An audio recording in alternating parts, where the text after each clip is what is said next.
Good morning. We're on day number 35, Leviticus chapter 11 to 13.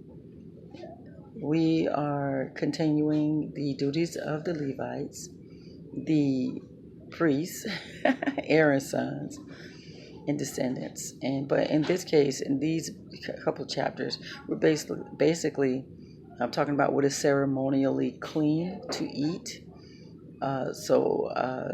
And other ceremonial clean things. For instance, the when the woman is purified, when she is ceremonial clean, and sores, when people have sores, what is considered is unclean as well. So let's start off with the animals. Animals who had the split hooves and who choose the cud, they are considered ceremonial clean. They are the animals that had the little split in their little hooves or feet, some may call it. And that cud, choose the cud, is the second process of their digestive system. So if they did those two things, they were ceremonial clean. They were good to eat. Um, those things, for example, the ox, the cow, deer, sheep, those things are considered as clean. So they were okay to eat those things. Some things that may have had one or the other but didn't have both, meaning split hooves, um, but they did not chew the cud. They were unceremonial clean, so you couldn't eat them. For instance, like the camel. Um, they all even talked about the birds. The birds they could and couldn't eat. They can't eat the owl. They can't eat the vulture. Insects, certain insects they could eat, like they can eat grasshoppers, locusts.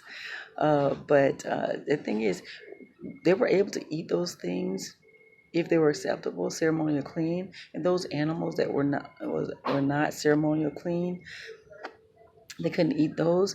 And if, let's say, one of them died, one of the ones that are not ceremonial clean died, then if they touched them, for instance, someone accidentally touched them or intentionally touched them, then that person would be considered as unclean. Okay, so yeah, and if they were unclean, then they were unclean until they cleaned themselves. Sometimes they were put outside the camp or what have you. Yeah, it was just that serious. I think God was basically trying to teach them how to eat, what is considered right to eat, what is not right to eat, and so many particulars, and we call those things kosher and unkosher as well. So about the woman and her purification, if a woman had a male child, then she was considered as unclean for 7 days. If she had a female child, she would be unclean for 2 weeks, 14 days. And yeah, she would be considered pure. She would consider it to be purified, I believe, 32 days after the boy, and then 62 years after the girl. But then they would have to consider purified. They would have to take an offering, and the offering would be um, whatever offering it was, like a lamb or what have you. And if you couldn't afford the lamb, then you would have to take doves or what have you. And yeah, woo, right? And so about those sores, yeah, talked about the sores. The priest was responsible for checking any sores that any person would have, and certain sores were not considered as unceremonial clean, meaning they couldn't. When they say unceremonial or ceremonial, group gatherings for ritual, for some type of spiritual thing, they were not considered to go to those if they were considered as unclean. If they were considered unclean, then anything they wore was unclean. You can't touch an unclean person, then you're considered as unclean. Some of the sores were even bad enough where they had to be cast out of the camp until they were clean. And then the priest is the one who decides who was considered as clean and unclean, those sores, if they were okay or not.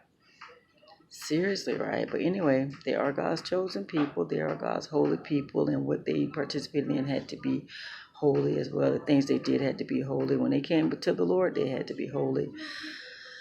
So yeah, Yeah, that's what we basically talked about today. Yeah, and also the boys had to be circumcised.